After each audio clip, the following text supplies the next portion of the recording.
Hello friends, study class 0.2 में आपका स्वागत है। I am Sonu. दोस्तों, आज हम बात करेंगे क्लास 12 हिस्ट्री, अध्याय 11 विद्रोह और राज, 1857 का आंदोलन और उसके व्याख्यान। तो देखते हैं दोस्तों क्या तरीका आपका। 10 मई 1857 की दोपहर बाद मेरठ छावनी में सिपाहियों ने विद्रोह कर दिया था। तो 10 मई 1857 को क्या होता दोस्तों कि दोपहर बाद मेरठ छावनी में क्या होता, सिपाहियों ने विद्रोह कर दिया था। हलचल की शुरुआत भारतीय सैनिकों से बनी पैदल सेना से हुई थी। तो सेना कैसी थी? पैदल सेना हुई थी, जो जल्द ही घुड़सवार फौज और फिर शहर तक फैल गई थी। घुड़सवार का मतलब क्या होता है कि जो सेना थी घुड़सवारों पर, है ना, जा रही थी, फिर शहर तक फैल गई थी। शहर और आसपास के देहात के लोग सिपाहियों के साथ जुड़ गए थे, है ना। क्या तरीका दोस्तों कि सिपाहियों के साथ जुड़ गए थे। आगे देखा, इसमें सिपाहियों ने शस्त्रागार पर कब्जा कर लिया, जहां हथियार और गोला बारूद रखे हुए थे। तो शस्त्रागार कहाँ का? शस्त्रागार का मतलब होता है दोस्तों जहां पे हथियार और गोला बारूद रखे हुए थे। इसके बाद उन्होंने गुरों पर निशाना साधा और उनके बंगलों, साजो सामान को तहस नहस करना और जल जलाना फूकना शुरू कर दिया। तो गोरे के जितने भी जो बंगले थे, है ना, साजो सामान थे, उसको तहस नहस कर दिया और मतलब उसको जला रहे थे। रिकॉर्ड, दफ्तर, जेल, अदालत, डाकखानों, सरकारी खजाने जैसी सरकारी इमारतों को लूट करके तबाह किया जाने लगा। तो जितने भी डाक खाने हैं, सरकारी खजाने हैं, सरकारी इमारत है, उसको लूट लेते थे और लूट किए जाने लगे। शहर को दिल्ली से जोड़ने वाली टेलीग्राफ लाइन काट दी गई थी।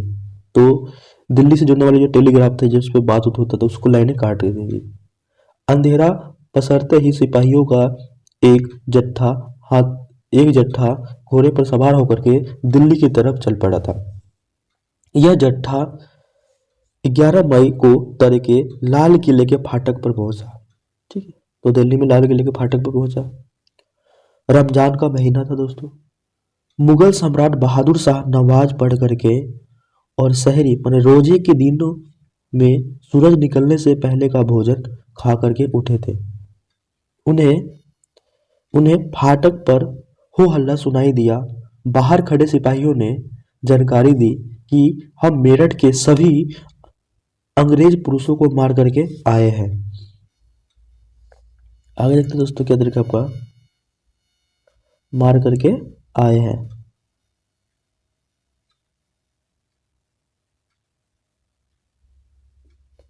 आगे देखा दोस्तों कि क्योंकि वे हमें गाय और सुअर के चर्बी से लिपटे कारतूस दांतों से खींचने के लिए मजबूर कर रहे थे। तो सिपाहियों को इसलिए मार के आए थे क्योंकि वो कारतूस को गाय और सुअर की चर्बी से उस पर लगे हुए थे, उससे दांत से खींचने के लिए कर रहे थे। इससे हिंदू और मुसलमान सबका धर्म भ्रष्ट हो रहा था। तो सेना में क्या होता दोस्तों, हिंदू भी होते, मुसलमान भी होते। तो गाय का सुअर जो हिंदू खींचेगा तो उसका धर्म भ्रष्ट हो रहा, मुसलमान सुअर की चर्बी खींचेगा तो उसका भ्रष्ट हो रहा है। तब तक सिपाहियों का एक और जत्था दिल्ली में दाखिल हो चुका था और शहर के आम लोग उनके साथ जुड़ने लगे थे। बहुत सारे यूरोपियन लोग मारे गए थे। दिल्ली के अमीर लोग पर हमले हुए, लूटपाट हुई और दिल्ली अंग्रेजों के नियंत्रण से बाहर जा चुकी थी। कुछ सिपाहियों ने लाल किले में दाखिल होने के लिए दरबार में शिष्टाचार का पालन किए बिना बेधड़क किले में घुस गए। उनकी मांग थी कि बादशाह उन्हें अपना आशीर्वाद दे। सिपाहियों से घिरे बहादुर शाह के पास उनकी बात मानने के अलावा कोई चारा नहीं था। इस तरह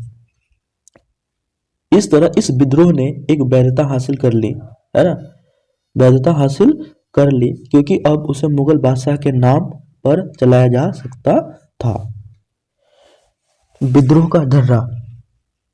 इन विद्रोह को तारीख के हिसाब से सिलसिलेवार रखा जाए तो ऐसा लगता है कि जैसे जैसे विद्रोह की खबर एक शहर से दूसरे शहर में पहुंच गई, वैसे वैसे सिपाही हथियार उठाते गए थे, है ना। जैसे जैसे विद्रोह फैल रहे थे वैसे वैसे हथियारों, जैसे सिपाही को पता चल रहा था वैसे वैसे हथियार उठा रहे थे दोस्तों।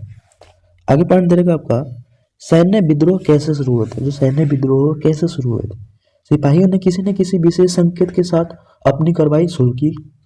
कई जगह शाम के समय तोप का गोला दागा तो कहीं बिगुल बजा करके विद्रोह का संकेत दिया गया। सबसे पहले उन्होंने शस्त्रागार पर कब्जा कर लिया। देखो दोस्तों, शस्त्रागार का मतलब क्या होता है, जहाँ पे हथियार और जखीरे रखे होते हैं। सरकारी खजाने को लूटा और इसके बाद उन्होंने जेल, सरकारी खजाने, telegraph, doctor record room, bungalow, तमाम सरकारी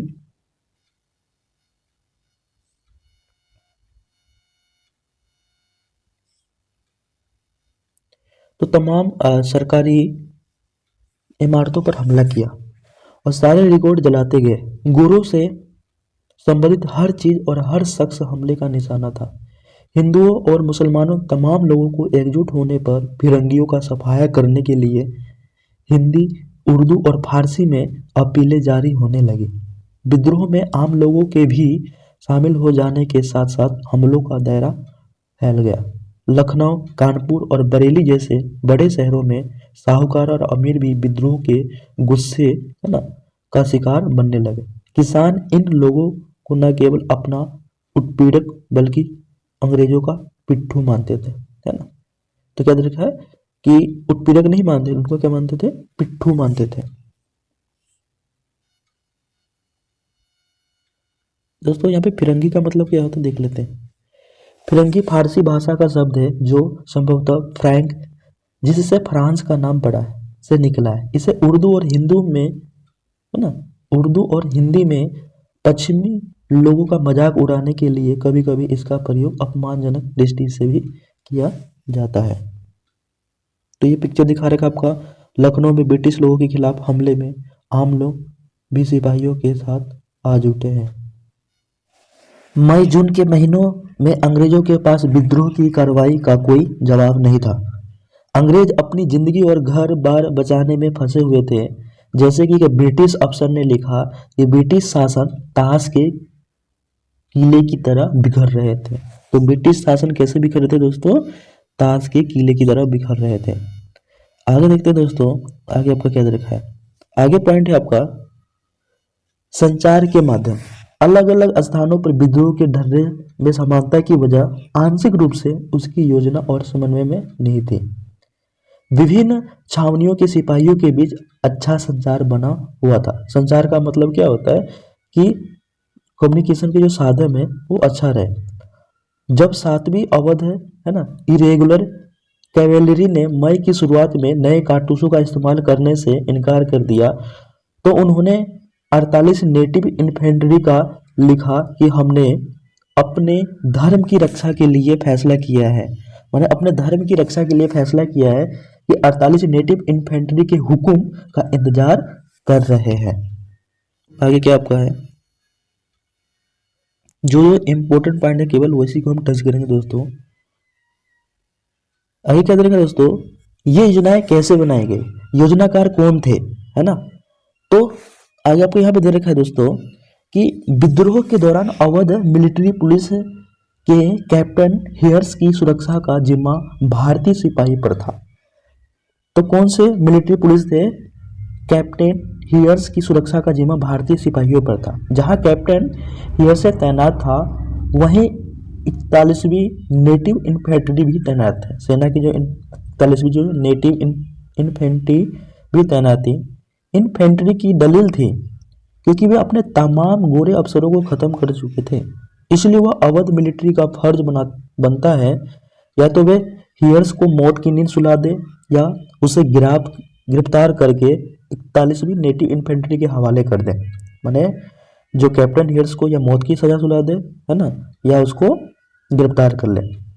अब यह तय किया गया कि इस मामले में हल करने के लिए हर रेजिमेंट के देसी अफसरों की एक पंचायत बुलाई जाए। इस विद्रोह की शुरुआत इतिहासकारों में से एक है चार्ल्स बॉल ने लिखा कि ये पंचायतें रात को कानपुर सिपाही लाइनों में जुटती थी।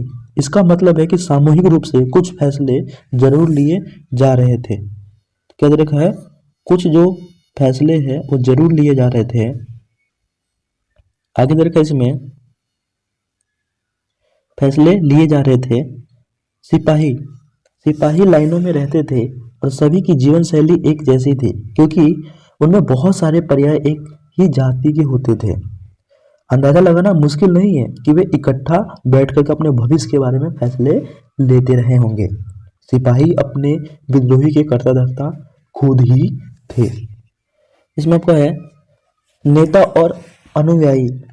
अंग्रेजों से लोहा लेने के नेतृत्व अंग्रेजों से लोहा लेने के लिए नेतृत्व और संगठन जरूरी थे, और इन लक्ष्यों को हासिल करने के लिए विद्रोहियों ने कई बार ऐसे लोगों की शरण ली जो अंग्रेजों से पहले नेताओं की भूमिका निभाते थे।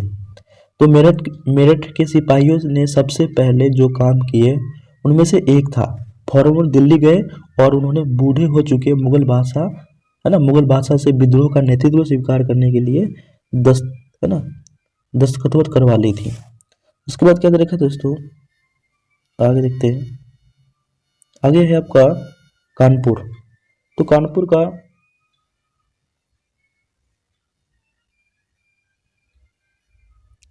में क्या है कि कानपुर में सिपाहियों और शहर के लोगों ने पेशवा बाजीराव द्वितीय के उत्तराधिकारी नाना साहब के सामने बगावत की बागडोर संभालने के सिवा और कोई विकल्प ही नहीं छोड़ा।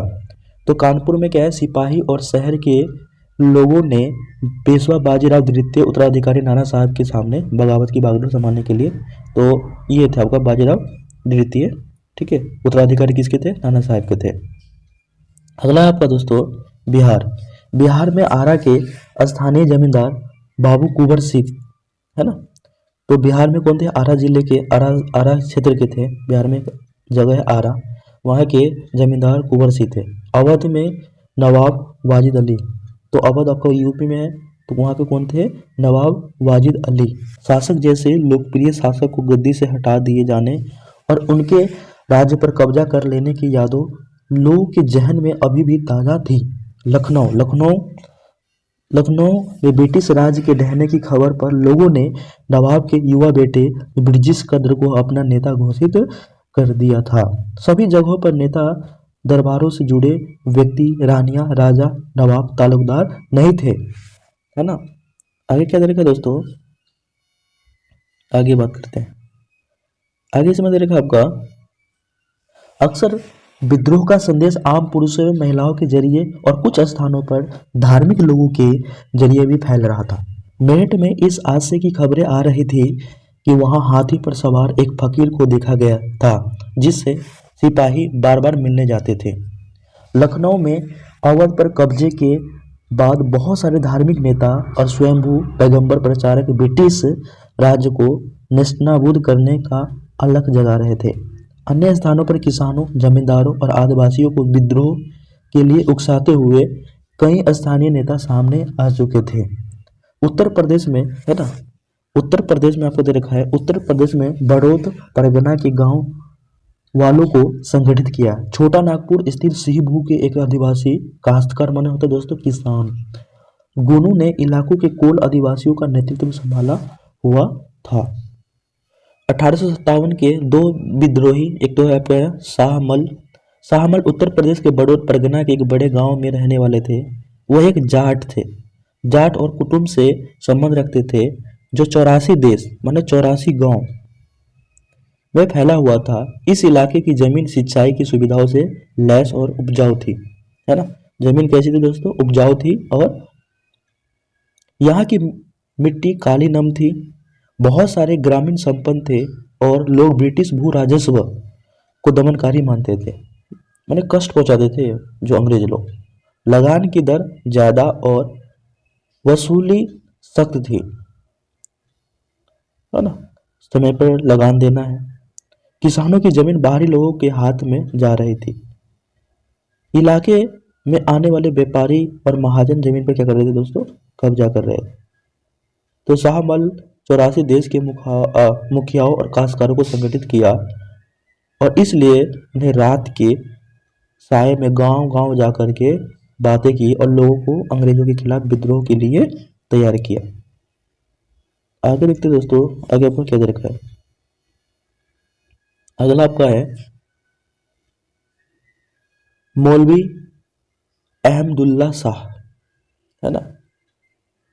तो मौलवी अहमदुल्ला शाह 1857 की विद्रोह में अहम भूमिका निभाने वाले बहुत सारे मौलवियों में से एक थे और वो हैदराबाद में शिक्षित शाह काफी कम उम्र में ही उपदेशक बन गए थे। 1856 में उन्होंने अंग्रेजों के खिलाफ जिहाद का प्रचार करते हुए लोगों को विद्रोह के लिए तैयार कर रहे थे। गांव गांव जाते देखा गया था। वे एक पालकी में बैठ करके चलते थे। पालकी के आगे ढोल और पीछे उन्हें समर्थक होते थे, इसलिए उन्हें लोग क्या बोलते थे, बाग डंका शाह कहने लगे। ब्रिटिश अफसर इस बात से परेशान थे कि मौलवी के साथ हजारों लोग जुटे हुए हैं और बहुत सारे मुसलमान उन्हें पैगंबर मानने लगे और समझते थे कि वह इस्लाम के आदर्शों से क्या थे, ओतप्रोत है। जब 1856 में वे लखनऊ पहुंचे तो पुलिस ने उन्हें शहर में उपदेश देने से रोक दिया था। 1857 क्या है, 1857 में उन्हें फैजाबाद जेल में बंद कर दिया गया। रिहा होने पर उन्हें 22वीं नेटिव इन्फेंट्री ने विद्रोह ने अपना नेता चुन लिया और उन्होंने चिन्हाट के विख्यात संघर्ष में हिस्सा लिया, जिसकी हेनरी लॉरेंस की अगुवाई वाली टुकड़ियों को मुंह की खानी पड़ी। मौलवी साहब को उनकी बहादुर और ताकत के लिए जाना जाता है और बहुत सारे लोग मानते हैं कि उनको कोई नहीं हरा सकता, उनके पास जादुई शक्ति है, अंग्रेज उनका बाल बाका भी नहीं कर सकता। काफ़ी हद तक इसी विश्वास के कारण उन्हें लोगों में इतना अधिकार प्राप्त था। दोस्तों, बहुत ही इम्पोर्टेंट टॉपिक है अफवाहें और भविष्यवाणी, वेरी इंपॉर्टेंट। तरह तरह की अफवाहों और भविष्यवाणी के जरिए लोगों को उठ खड़ा होने के लिए उकसाया जा रहा था। तो पहला अफवाह क्या रखा है कि बहादुर शाह को उन कारतूसों, है ना, तो बहादुर शाह को उन कारतूसों के बारे में बताया था जिन पर गाय और सूअर की चर्बी का लेप लगा था। उनका कहना था कि अगर वे इन कारतूसों को मुंह से लगाएंगे तो उनकी जाति और मजहब दोनों भ्रष्ट हो जाएंगे। सिपाहियों का इशारा कौन सी है, एनफील्ड राइफल के उन कारतूसों की तरफ था जो हाल ही में उन्हें दिए गए थे। तो हाल ही में इसको सेना में शामिल किया गया था, एनफील्ड राइफल को। अंग्रेजों ने सिपाहियों को लाख समझाया कि ऐसा नहीं है, लेकिन यह अफवाह उत्तर भारत की छावनी में जंगल की आग की तरह फैलती चली गई। तो दोस्तों, पहला अफवाह क्या है, बहुत ही इंपॉर्टेंट क्वेश्चन है पेपर की दृष्टि से आपका। तो पहला अफवाह है आपका कि इस अफवाह का स्रोत ढूंढा जा सकता है। राइफल इंस्ट्रक्शन डिपो के कमांडर कैप्टन राइट ने अपनी रिपोर्ट में लिखा है कि दमदम स्थित शस्त्रागार में काम करने वाले नीची जाति के एक खलासी ने जनवरी 1857 के तीसरे हफ्ते में एक ब्राह्मण सिपाही से पानी पिलाने के लिए कहा था। तो खलासी ने तीसरे हफ्ते में एक ब्राह्मण सिपाही से पानी पिलाने के लिए कहा था। ब्राह्मण सिपाही ने यह कहकर के अपने लोटे से पानी पिलाने से इनकार कर दिया कि नीची जाति के छूने से लोटा अपवित्र हो जाएगा। इस पर खलासी के जवाब दिया कि वैसे तो जल्दी ही तुम्हारी जाति भ्रष्ट होने वाली है, क्योंकि अब तुम्हें गाय और सूअर की चर्बी से लगे कारतूस को मुंह से खींचना पड़ेगा, है ना। तो गाय और सूअर की जो चर्बी, क्या तरीका दोस्तों, कि सूअर की चर्बी लगे कारतूसों को मुंह से दांत से खींचना पड़ेगा। आगे देखते हैं।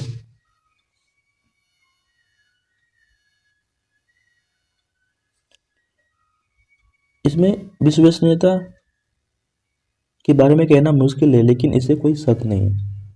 आगे पॉइंट देखते हैं। दूसरा अफवाह क्या है आपका, अंग्रेज सरकार ने हिंदुओं और मुसलमानों की जाति और धर्म को नष्ट करने के लिए एक भयानक साजिश रच ली। अगला क्या है आपका, इसमें अंग्रेज ने बाजार में मिलने वाले आटे में गाय और सूअर की हड्डियों का चूरा मिलवा दिया। शहरों और छावनियों में सिपाहियों और आम लोगों ने आटे को छूने से भी इनकार कर दिया। चारों तरफ इस आशय का भय और शंका बना हुआ था, है ना, आशंका बना हुआ था। शहरों और छावनियों में सिपाहियों और आम लोगों ने आटे को छूने से भी मना कर दिया और चारों तरफ इस आशय का भय और शंका बना हुआ था। अंग्रेज हिंदुस्तानियों को ईसाई बनाना चाहते थे। अगला देखा दोस्तों, इसमें बड़ी कार्रवाई के आह्वान, इससे भविष्यवाणी से और बल मिला। प्लासी की जंग 100 साल पूरे हो गए। क्योंकि 1857 की क्रांति और 1757 की क्रांति। तो प्लासी की क्रांति कब हुआ था दोस्तों? 1757 में हुआ था। तो 100 साल पूरा होते ही 23 जून 1857 को अंग्रेजी राज खत्म हो जाएगा। तो प्लासी 1857 में हुआ था और 100 साल पूरा होते ही 23 जून 1857 को अंग्रेजी राज खत्म हो जाएगा। आगे क्या देखा दोस्तों, उत्तर भारत के विभिन्न भागों से गांव-गांव में चपातियां बंटने की रिपोर्ट आ रही थी और रात में एक आदमी आकर के गांव के चौकीदार को एक चपाती माने रोटी 5 चपातियां बना करके अगले गांव में पहुंचाने का निर्देश दे जाता था और यह सिलसिला यूं ही चलता जाता था। तो क्या दे रखा है दोस्तों कि रात में एक आदमी गांव आकर के गांव के चौकीदारों को एक चपाती देता था और 5 और चपाती बना करके जिसको दिया जाता था, तो 5 चपाती और बना करके अगले गांव में पहुंचाने का निर्देश दिया जाता था। यह सिलसिला यूं ही चलता रहा। आगे बात करेंगे दोस्तों, 1.5 लोग अफवाहों में विश्वास क्यों कर रहे थे। तो आपका पॉइंट है, लोग अफवाह में विश्वास क्यों कर रहे थे। आगे देखते हैं, पॉइंट बात करेंगे, आपका इंपॉर्टेंट पॉइंट टच करेंगे दोस्तों। Governor general Lord William Bentinck के नेतृत्व में उसी समय में ब्रिटिश सरकार पश्चिमी शिक्षा और पश्चिमी विचारों और पश्चिमी संस्थान, तो क्या देखा दोस्तों कि पश्चिमी विचारों पश्चिमी संस्थानों के जरिए भारतीय समाज को सुधारने, है ना, भारतीय समाज को सुधारने के लिए खास तरह की नीतियां लागू कर रही थी। भारतीय समाज के कुछ तबकों की सहायता से उन्हें अंग्रेजी माध्यम के स्कूल, कॉलेज, विश्वविद्यालय स्थापित किए थे जिनमें पश्चिम विज्ञान, है ना, और उदार कलाओं के बारे में पढ़ाया जाता था। अंग्रेजों ने सती प्रथा को खत्म 1829 हिंदू विधवा विवाह को वैधता देने के लिए कानून बनाए थे। तो देखो, सती प्रथा का मतलब होता है दोस्तों कि जिसके पति के मृत्यु होने पर उस महिला को जिंदा जला दिया जाता है। हिंदू भी विधवा विवाह का मतलब क्या होता है, जिस महिला के पति मर जाते हैं उनको फिर से शादी करवाना, तो के लिए कानून बनाए थे। शासकीय दुर्बलता और दत्तकथा का अवैध घोषित कर देने जैसे बहानों के जरिए अंग्रेजों ने केवल अवध बल्कि झांसी और सतारा जैसे बहुत सारी दूसरी रियासतों को भी कब्जे में ले लिया। जैसे ही ऐसे कोई रियासत या इलाका उनके कब्जे में आता था तो वहां अंग्रेज अपने ढंग की शासन व्यवस्था, अपने कानून, भूमि विवाद के निपटारे की अपनी पद्धति और भू राजस्व वसूली की अपनी व्यवस्था लागू कर देते थे।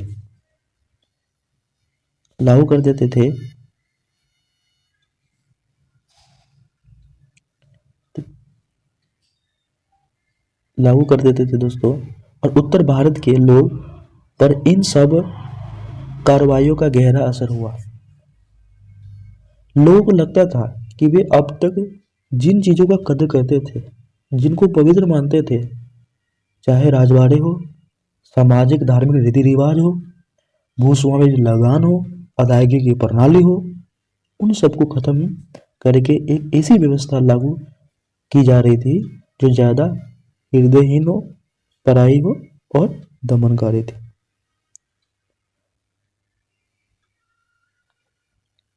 दोस्तों, अगर ये वीडियो आपको अच्छा लग रहा है, लाइक, सब्सक्राइब एंड शेयर कीजिएगा। जय हिंद, जय भारत।